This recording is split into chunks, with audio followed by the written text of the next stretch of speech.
Thank you. Welcome everybody to Senate Economic Development, Housing and General Affairs. It is Thursday, May 14th, I think. We are looking at S-230, a labor bill that has come back to us from the House. And we are looking at, given the interest of time, we're looking at two amendments for this bill. One, I think we all agree we don't have time to take up the huge issue of non-competes, which is big, but the one that was well vetted and thought out and there is agreement on is the non-compete with healthcare providers. That is amendment number 1, I believe. Is that correct? The first, that's one of the two amendments, right? And the other amendment is the discussion of solicitation in Department of Corrections and parking lots. And the Commissioner of the Buildings and General Services has agreed to conduct that conversation. I've checked with administration. They're good with that. Contract was just signed, and so they have 2 years. So there's plenty of time for this conversation. And Wanda, it's in rules, and Wanda Manoli is kindly taking on in session law, taking on this conversation, facilitating it between the Department of Corrections and the Vermont State Employees Association. So those are the two. They also made one change in changing back to the original language of self-attestation with the victims of domestic violence. And so that is, those are the 3 points of agreement if people are willing to do a straw poll on that. And I think given— Can we look at the healthcare non-compete? Yeah, absolutely. Sophie's got it all ready to go. We have Jessa here, right. And Devin is going to be talking with David on the way in, because I think they were all checking with their hospitals. Did we check with labor? Labor was here yesterday.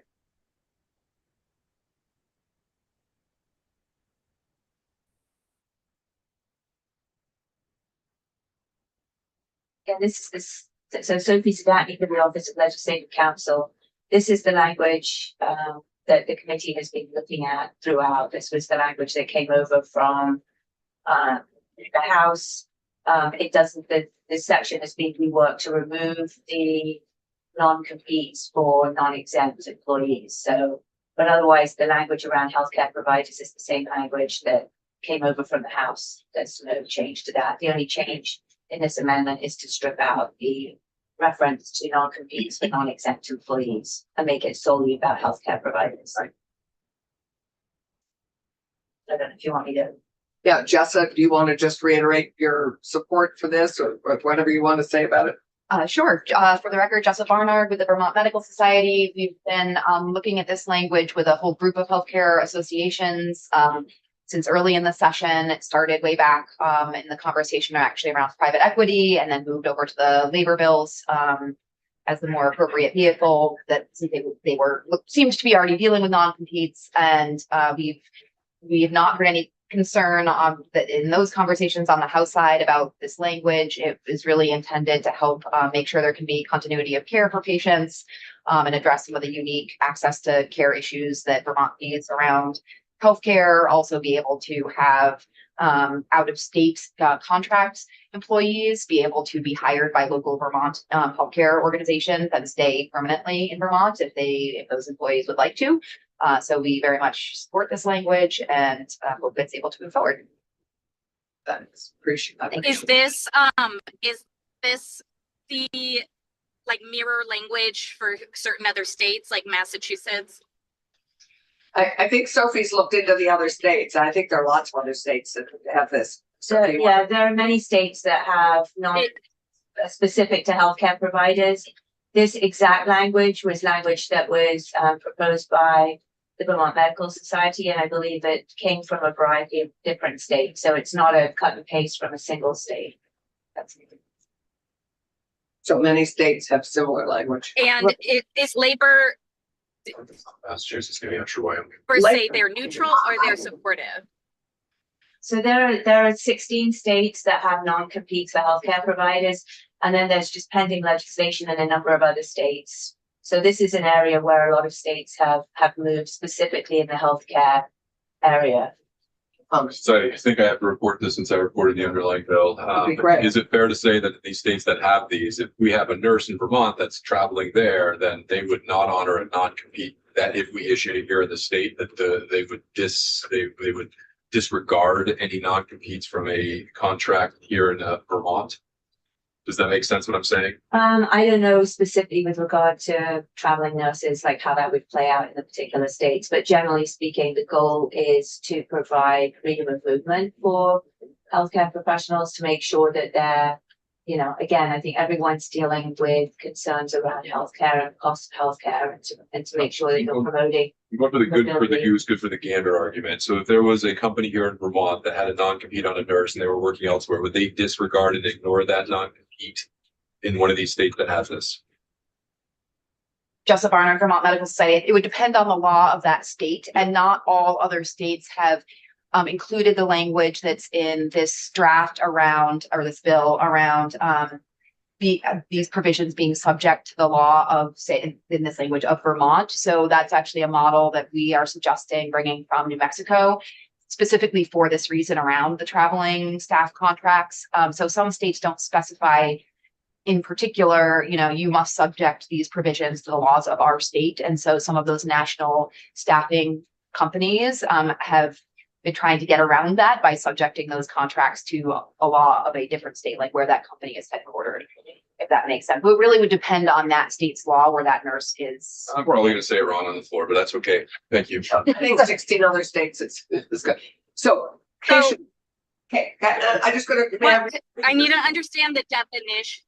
Is there a definition of healthcare provider and wage threshold? So this does not contain a wage threshold, and the definition of healthcare provider is very broad in Vermont, and that's elsewhere in state statute. But it's generally broad. I mean, it covers.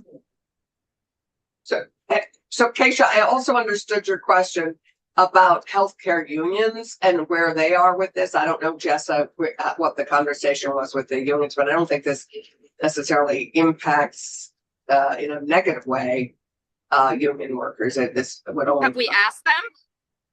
I don't know, Jessica, had all the Yeah, conversations. Jessup Barnard, Vermont Medical Society. We have not heard one way or another from the specific nursing unions. I will say again, this has been language that's been talked about since really the beginning of session in various bills, and we had not heard certainly any concern from the unions. I think in general, it's a pro worker, pro movement kind of language.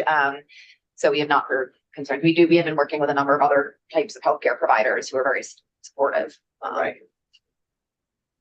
So if a home healthcare worker is working with like a state or national company, or they're going through an app, does that means they're subject to this, and they also have to be paid, like they have to meet our labor standards? So this bill is just dealing with non-competes and other provisions that are in agreements and contracts with healthcare workers. So it's not really addressing broader labor law. It's really just focused on agreements and contracts and saying what can not be in those agreements and contracts. Are home health workers included in the definition? Yeah, I believe so. I mean, we talked about that earlier, I think. Jess, are they in? Jessup Barnard, Vermont Medical Society, my understanding is they would fall within the definition of a healthcare provider. Certainly if they were an LNA or a nurse, but I believe the definition is broad enough that it would I think include we care read workers it. as well. Can we pull that up? Is it possible to pull up the definition of a healthcare provider that are home included in it? healthcare provider. I believe Just that healthcare- we're the covering healthcare all provider, healthcare providers, and I Yeah. believe it's very broad. You said at the beginning it was. So I've spoken with legislative council that's in this area, and so that is what my understanding is that it's a very broad definition, but there isn't like one single definition. I mean, it gets defined under different statutes. So in the original H205, when it was in House Commerce and Economic Development, there was a definition in there. So if the committee wanted to include a definition, a broad definition of a healthcare provider in this, we can certainly pull that definition over. But I mean, unless Jessa has a very specific statute in mind. My understanding and from initial testimony was that it included all healthcare providers, whether you were a home care provider or a doctor, a traveling nurse, or an anesthesiologist. I mean, Or a chiropractor. or a chiropractor, or any healthcare provider. This is something we have to know. We have to know this to pass the bill. We have to know which definition we're using. And I'd say if we're not referring to another area of statute, we should look at the Massachusetts definition or another state that has given this some thought, because it doesn't sound particularly clear. I think Commerce, now. I think Commerce gave this a lot of thought, and I think we could consider adding that to this, but Thomas. Didn't they have a definition? We don't know that they gave it a lot of thought. We haven't heard about this. I think they did. They spent a lot of time on this. Thanks. Thomas. So with Senator Hinsdale's concern and my concern that Senator Brock and Senator Weeks are not part of this, bringing this to the floor today could be Yes, I less think- than advantageous. So what I would ask though is I would like to postpone the date certain in order to Thank you. the pro tem is tired of passing things over. So if we could say, I think we're here next week until next Wednesday to give us all time, or Thursday. Let's do Wednesday. All right. So I'm going to ask Date to pass this certain. over to date certain To Wednesday. Wednesday. Thank I'm going you. to send an email. to this effect right now. So I am happy to look at, I'm not sure anyway, let's look at the definition of healthcare provider that was in 205. And Jessa, if you would be kind enough to provide and work with Sophie on the best healthcare provider definition we have out of all that work that they did, because they spent a ton of time on this issue in the House. So that would be great. Committee a conference too? I mean, you just want to do that? Yeah, I don't care.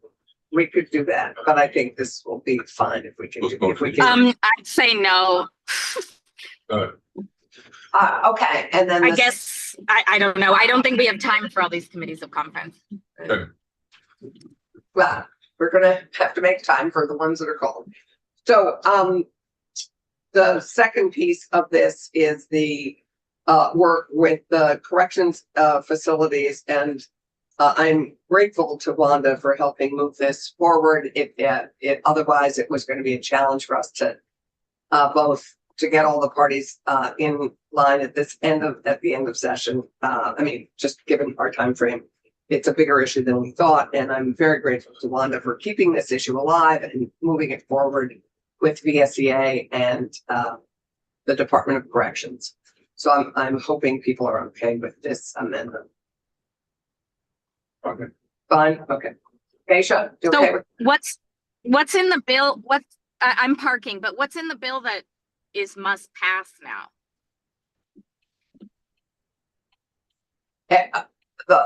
The labor pieces that we passed out of here. So you want to review what's in the bill? Yes. Section 1 of the bill adds the citation to 29 CFR section 825.110C3, which is to do with the Parental and Family Leave Act. It includes the reference to teachers. Section 2 includes the definition of crime victim to include victims of domestic violence, sexual assault, and stalking. It does not include the under penalty of perjury provision to the self-attestation on documentation that was added by this committee before it went to the House. Section 3 is an amendment to the Fair Employment Practices Act, removing the language around mandatory retirement for tenured faculty. Right. Which, if you recall, it's been not law for like decades. Right, since 1994. Section 3A was a new section added by House General and House, and that was to remove the elected and appointed municipal officers from the definition of employee. for the purposes of Vermont's minimum wage and overtime laws. And then section 3B, as it came over from the House, was the section that dealt with non-compete. So non-competes for non-exempt employees, and then included the language around contracts and agreements for healthcare providers. So that's the version that's currently in the And then Senate from the House. the two amendments we're considering, plus looking at a definition of healthcare provider. So I found the one that was in H205, and it simply says healthcare provider means a person licensed, certified, or authorized by law to provide professional healthcare service in this state to an individual during that individual's medical care, treatment, or confinement. And I can add that if you would like to the amendment on the healthcare providers. If that is a belts and suspenders that you need, Keisha, we can add that.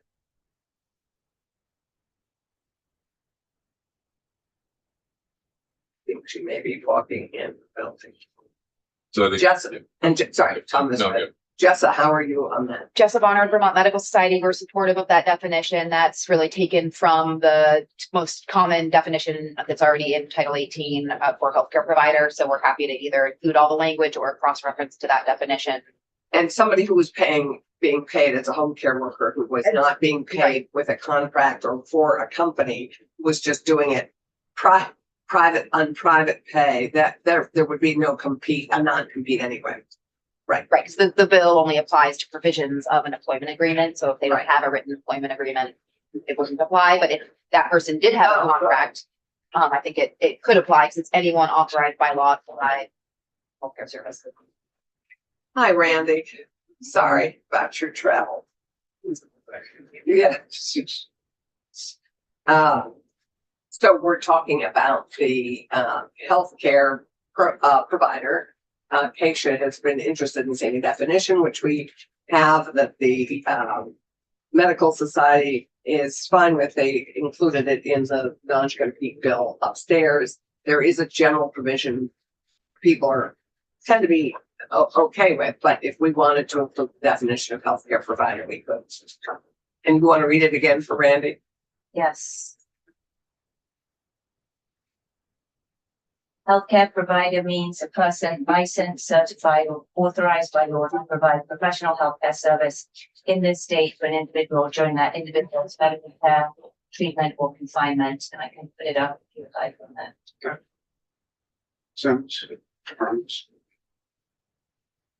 Sounds inclusive. The word licensed is in there, correct? Yes. Yeah, because that's the only crowd that would be affected, that would be big enough to have a non-compete clause. Anyway.